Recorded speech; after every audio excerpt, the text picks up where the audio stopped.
In the early 1980s, one fighter jet promised to revolutionize air combat. It was faster, cheaper, and more advanced than almost anything in the sky. It could scramble from cold start to combat ready in just 60 seconds. Its climb rate was phenomenal. Its technology, cutting edge. This was the Northrop F-20 Tigershark, a privately funded marvel that should have dominated the export fighter market and earned its place among the legends of aviation. But it never fired a shot in anger. It never saw production. And today, most people have never even heard of it.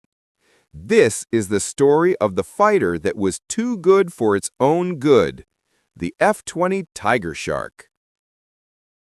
In the world of military aviation, some aircraft become legends through their service, while others become myths through their absence. The Northrop F-20 Tigershark belongs firmly in the second category. This sleek fighter represented one of the most promising developments in American aerospace engineering during the early 1980s, yet it never fired a shot in anger, never entered squadron service, and exists today only as a single surviving prototype in a California museum. The story of how this remarkable aircraft came to be, and why it ultimately failed, reveals much about the complex intersection of technology, politics, and military procurement. The origins of the Tigershark stretch back to the mid-1970s, rooted in the success of an earlier Northrop design. The company had built its reputation on the F-5 Freedom Fighter family, lightweight and affordable aircraft that have found favor with air forces around the world. These planes embodied a philosophy that contrasted sharply with the increasingly complex and expensive fighters being developed by other American manufacturers. Where others pursued maximum capability, regardless of cost, Northrop focused on providing good performance at reasonable prices, making their aircraft accessible to smaller nations with limited defense budgets. By 1975, Northrop recognized an opportunity. The F-5E Tiger II, their latest variant, was aging, and many Allied nations operating these aircraft would eventually need replacements. Meanwhile, the Soviet Union was exporting increasingly capable fighters like advanced versions of the MiG-21 to client states. American allies needed a modern fighter that could compete with these threats, but Cold War security concerns prevented the United States from selling its most advanced technology abroad. The fear was simple and stark. Sophisticated American systems might be captured, studied, or deliberately transferred to Soviet hands, eroding the technological advantage that NATO relied upon for deterrence. This strategic dilemma led the Carter administration to establish a program called FX. The concept was straightforward in principle but challenging in execution. The United States would develop and approve for export fighters that were modern and capable enough to be effective against Soviet equipment, yet didn't incorporate the most sensitive technologies used in frontline American aircraft. These intermediate fighters would fill the gap between obsolete equipment and cutting-edge systems, giving allies a path to modernization without compromising American security. Northrop saw the FX program as perfectly suited to their strengths. They began developing an enhanced version of the F-5E, initially designated the F-5G. The design team faced a fundamental challenge: how to dramatically improve performance while maintaining the affordability and simplicity that had made the F-5 family successful. Different engineers advocated different approaches. Some wanted to retain the twin-engine configuration that had characterized every F-5 variant. Others pushed for more radical changes. The debate reflected competing visions of what the new fighter should be. The breakthrough came from engineer Robert Sandusky, whose design incorporated a single, much more powerful engine. This wasn't just any engine, but the General Electric F-404 Hornet, originally developed for the F-A-18 Hornet. This turbofan produced 17,000 pounds of thrust with afterburner engaged, giving the new fighter substantially more power than the two smaller engines of the F-5E combined. The single-engine configuration also simplified the airframe and reduced maintenance requirements. Sandusky's design featured what engineers called the transonic area rule, creating a slender, wasp-waisted fuselage that reduced drag in the critical region between subsonic and supersonic flight. Beyond the engine, the new fighter would incorporate modern avionics that transformed its combat capabilities. The F-5E had been relatively simple, sometimes described as essentially a rocket with wings. The F-5G would be far more sophisticated, with a capable radar system and modern fire control that could employ the latest American weapons. This meant the aircraft could engage targets beyond visual range, a capability the F-5 family had always lacked. It could also deliver precision-guided munitions against ground targets, making it truly multi-role rather than primarily an air-to-air platform. Northrop made a bold decision that would ultimately prove both liberating and limiting. They chose to fund the development privately, without accepting government money. This freed them from the oversight and requirements that typically accompanied military programs. They could make design decisions quickly, without navigating the bureaucratic processes that often delayed and complicated aircraft development. The company believed this approach would let them bring the fighter to market faster and demonstrate its capabilities to potential customers. They invested over $1 billion of their own money in the project, an enormous gamble for a company of Northrop's size. The Tigershark takes flight. The prototype aircraft that rolled out of Northrop's facility represented the culmination of years of intensive development work. By 1982, the fighter had evolved significantly from its F-5 origins, though the family resemblance remained visible. On August 30th of that year, test pilot Russ Scott lifted off from Edwards Air Force Base in California for the maiden flight. The sleek fighter performed beautifully, validating the design team's work and launching a test program that would ultimately demonstrate remarkable capabilities. Late in 1982, Northrop requested and received a new designation for their fighter. The F-5G label tied the aircraft too closely to its predecessor, creating an impression of incremental improvement rather than a substantially new design.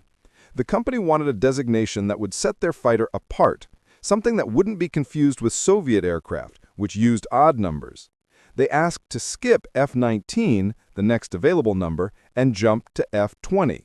The Air Force approved, and in March of 1983, the fighter officially became the F-20 Tigershark, a name evoking both its F-5 Tiger II heritage and its enhanced capabilities. The Tigershark that emerged from testing was an impressive machine by any measure. It could reach speeds exceeding Mach 2, climb at astonishing rates, and operate at altitudes up to 55,000 feet. Perhaps most remarkably, it could be scrambled and ready for combat just 1 minute after engine start, far faster than comparable fighters.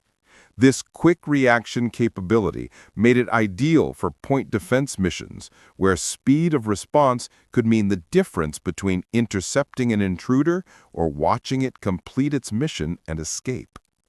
The cockpit reflected modern design principles. Northrop equipped the Tigershark with a comprehensive heads-up display that projected critical flight and weapons information onto a transparent panel in the pilot's forward field of view. This meant the pilot could monitor aircraft performance, track targets, and prepare weapons without looking down at traditional instruments.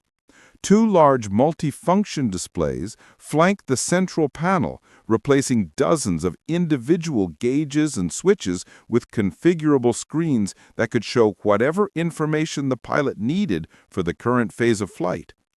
The hands-on throttle and stick philosophy meant that the pilot could access essential controls without moving their hands from the throttle and control stick, reducing workload and improving response time during combat maneuvering. Armament options were comprehensive. Two 20mm cannons provided the foundation, giving the pilot a gun solution for close-range combat. 7 hardpoints could carry up to 8,000 pounds of ordnance, including A-9 Sidewinder and A-7 Sparrow air-to-air missiles, AGM-65 Maverick air-to-ground missiles, various bombs from the Mark 80 series, cluster munitions, and rocket pods. This flexibility meant a single Tigershark could be configured for air superiority, ground attack, or mixed missions depending on operational requirements. Test pilots universally praised the aircraft's handling qualities. The Tigershark inherited the nimble, responsive character that had made the F-5 family popular with pilots, but added the power and systems to compete with modern threats. Northrop hired retired Brigadier General Chuck Yeager, the legendary test pilot who had broken the sound barrier decades earlier, as a spokesman for the program. Yeager, then in his 60s, flew the Tigershark and added his endorsement to the growing list of impressive reviews from those who had experienced the aircraft firsthand. As testing progressed, Northrop built additional prototypes.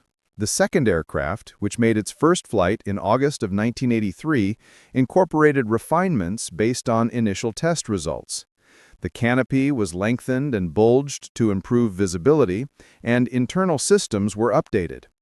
A third prototype followed, each aircraft contributing data that validated and refined the design. By most objective measures, the test program succeeded brilliantly. The Tigershark met or exceeded its performance goals across the board. The fighter demonstrated excellent maintainability, a critical factor for export customers who might lack the extensive support infrastructure available to the United States Air Force. Mean time between failures exceeded 4 hours, comparing favorably with the F-16's rate accumulated over years of operational service. Maintenance man-hours per flight hour came in at about 15, a reasonable figure, suggesting the aircraft could be supported without excessive burden on ground crews. For nations with limited technical personnel and resources, these characteristics mattered as much as raw performance. Marketing dreams and political reality. With a proven aircraft in hand, Northrop embarked on an ambitious marketing campaign targeting potential customers around the world. The company believed they had created the ideal export fighter, combining modern capability with affordable acquisition and operating costs. Initial reaction seemed promising. Several nations expressed interest, and Bahrain even placed a small order for 4 aircraft, becoming the only confirmed customer the Tigershark would ever have. Taiwan emerged as a particularly attractive prospect.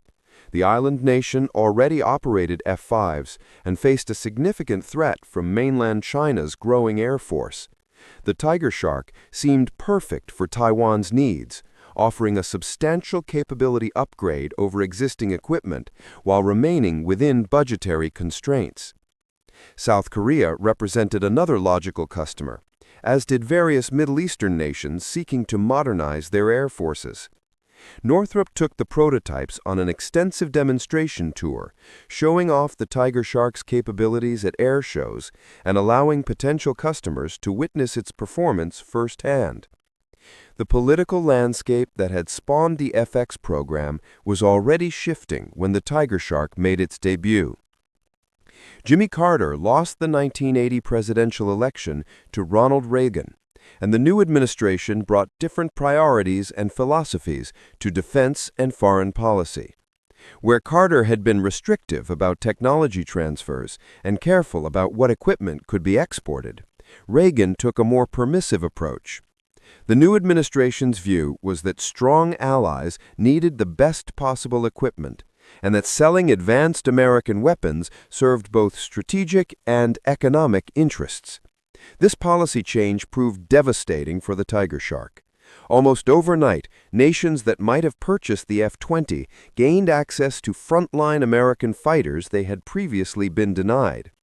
The F-16 Fighting Falcon, which had been restricted or offered only in deliberately downgraded export versions, suddenly became available in its full capability. The same applied to other sophisticated aircraft, like variants of the F-15 Eagle. For most potential customers, the choice became obvious. Given the option between an intermediate fighter and a frontline one at prices that weren't dramatically different, they chose the more capable aircraft. The competition with the F-16 proved particularly problematic. Both aircraft had begun with similar philosophies, emphasizing lightweight design and good performance over maximum complexity. Both had gradually grown more sophisticated and heavier as capabilities were added. In many respects, they were comparable aircraft. The Tigershark excelled in some areas, particularly rapid response time and operating costs. The F-16 had advantages in range and payload capacity. For pure point defense interception, the Tigershark might have been the better choice.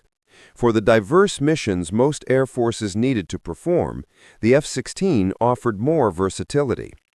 More fundamentally, the F-16 carried the cachet of being an operational fighter with the United States Air Force. It had been proven in service, was supported by an extensive logistics network, and would continue to be developed and improved for years to come. The Tigershark, by contrast, was an aircraft that even the American military hadn't chosen to purchase. This created a perception problem that Northrop struggled to overcome. Why should foreign air forces buy an aircraft that the U.S. didn't want for itself? The answer, that the Tigershark had been designed specifically for export rather than American service, made logical sense, but proved unconvincing in the marketplace. Northrop tried various approaches to generate sales. They emphasized the lower operating costs, the simpler maintenance, the excellent performance characteristics. They arranged demonstration flights for military officials from potential customer nations. They explored different markets and mission sets. Chuck Yeager's involvement brought publicity and prestige. None of it proved sufficient to overcome the fundamental challenge. The Tigershark was competing against proven fighters that had originally been designed to meet the exacting requirements of the United States Air Force. The tiny order from Bahrain represented both hope and frustration. It proved that someone recognized the Tigershark's value, but the scale was far too small to sustain the program. 4 aircraft couldn't justify the massive investment Northrop had made, or provide the foundation for ongoing production. The company needed orders in the dozens or hundreds to make the program viable. Those orders never materialized. One by one, potential customers made other choices, usually opting for F-16s or other established fighters. Adding to Northrop's challenges was the simple reality of military procurement politics. Major fighter sales often involve complex negotiations that go far beyond the technical merits of the aircraft. Governments consider diplomatic relations, offset agreements that bring manufacturing work to the purchasing nation, financing arrangements, and political pressures, both domestic and international. General Dynamics, manufacturer of the F-16, was a larger company with more political influence and deeper pockets for the long marketing campaigns these sales required. The F-16 program had the full backing of the United States government. Northrop, funding the Tigershark privately, couldn't match these advantages. Tragedy and the shadow of loss. As Northrop continued pursuing potential sales, tragedy struck the program in ways that compounded its commercial difficulties. The Tigershark's impressive performance came partly from its ability to pull high G-forces in maneuvering combat, a capability that proved to have dangerous consequences. The human body has limits in its ability to withstand acceleration forces, and the Tigershark could exceed those limits. On October 10, 1984, Northrop test pilot David Cornell was demonstrating the Tigershark at Suwon Air Base in South Korea. Cornell was an experienced aviator, the company's chief experimental test pilot, someone who understood both the aircraft's capabilities and the physiological effects of high-G maneuvering. During his demonstration routine, Cornell pushed the Tigershark through aggressive maneuvers designed to showcase its agility. At some point in the sequence, the G-forces caused him to lose consciousness. Without pilot input, the aircraft continued its trajectory and impacted the ground, killing Cornell instantly. The accident investigation determined that aircraft malfunction had not caused the crash. The Tigershark had performed exactly as designed. The problem was that its performance envelope extended into regions where pilots could black out from the sustained acceleration. This wasn't unique to the F-20. Many high-performance fighters could generate forces sufficient to incapacitate their pilots. What made Cornat's death particularly tragic was that it occurred during a demonstration intended to sell the aircraft, turning what should have been a showcase into a disaster. Northrop worked to understand what had happened and implemented changes to reduce the risk of recurrence. They modified demonstration profiles and emphasized pilot physiological training. The program continued, with test pilots Paul Metz and others flying the remaining prototypes. For several months, it seemed that the tragedy might prove to be an isolated incident, a terrible reminder of the risks inherent in test flying, but not a fundamental flaw in the aircraft. Then, on May 14, 1985, history repeated itself with devastating effect. Test pilot Darrell Cornell, no relation to David, was practicing for a demonstration at the Paris Air Show, one of the most important venues for marketing military aircraft to international customers. During his practice routine at Goose Bay, Canada, Cornell also lost consciousness from G-induced loss of consciousness. The Tigershark crashed, killing him on impact. Once again, investigators found that the aircraft had functioned normally. The pilot had simply been overwhelmed by forces the fighter was capable of generating. 2 fatal accidents in less than a year cast a long shadow over the program. Northrop's engineers and test pilots understood the technical reality. The crashes resulted from the human factor reaching its limits before the machine did, a testament in some ways to the aircraft's capabilities. But for potential customers, already skeptical about purchasing a fighter that even the U.S. military had declined, the accidents raised serious concerns. Questions emerged about whether the Tigershark was too hot for typical fighter pilots, whether its performance exceeded what could be safely employed in operational service. These concerns were arguably unfair. The demonstration pilots had been pushing the aircraft to its absolute limits in carefully choreographed routines designed to impress audiences and potential buyers. Operational pilots would rarely, if ever, need to sustain the kinds of extreme maneuvers that had caused the accidents. Moreover, the development of better G-suits and the implementation of proper anti-G straining techniques could mitigate the physiological challenges. Other high-performance fighters required similar precautions and achieved acceptable safety records. Nevertheless, perception matters in military procurement, and the perception that the Tigershark was dangerous proved difficult to overcome. The accidents provided another reason for potential customers to choose alternatives. Combined with the political changes that opened access to frontline fighters, the technical competition from proven aircraft like the F-16, and Northrop's struggles to generate sales momentum, the accidents contributed to a sense that the program was cursed, that the Tigershark was not meant to succeed. Only one prototype remained airworthy, the third aircraft in the series. The first prototype had served its purpose in the initial test program. The second and third had crashed. The fourth aircraft sat partially completed, its future uncertain as Northrop grappled with the program's deteriorating prospects. The company had invested over $1 billion, lost 2 skilled test pilots, built an aircraft that performed brilliantly by objective measures, and yet stood on the brink of having nothing to show for it all. Legacy of what might have been. By 1986, even Northrop's leadership had to face the reality that the Tigershark program had failed. No additional orders materialized beyond Bahrain's tiny commitment, which was eventually canceled as it became clear the aircraft would not enter production. The fourth prototype was never completed. The third and final flying aircraft would never see operational service. After 11 years of development, hundreds of test flights, and enormous investment, Northrop made the painful decision to cancel the program. The end came quietly, without drama or ceremony. The prototype was retired and eventually donated to the California Science Center, where it remains on display today, the sole survivor of a program that had promised so much. Engineers and managers who had devoted years to the project moved on to other programs. The extensive documentation, test data, and lessons learned were filed away.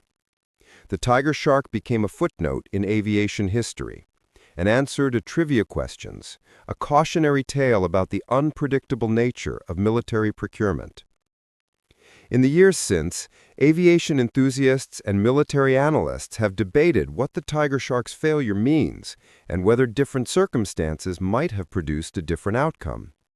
Some have described it as one of the best fighters never to enter production, an aircraft whose technical merits deserved better than commercial oblivion.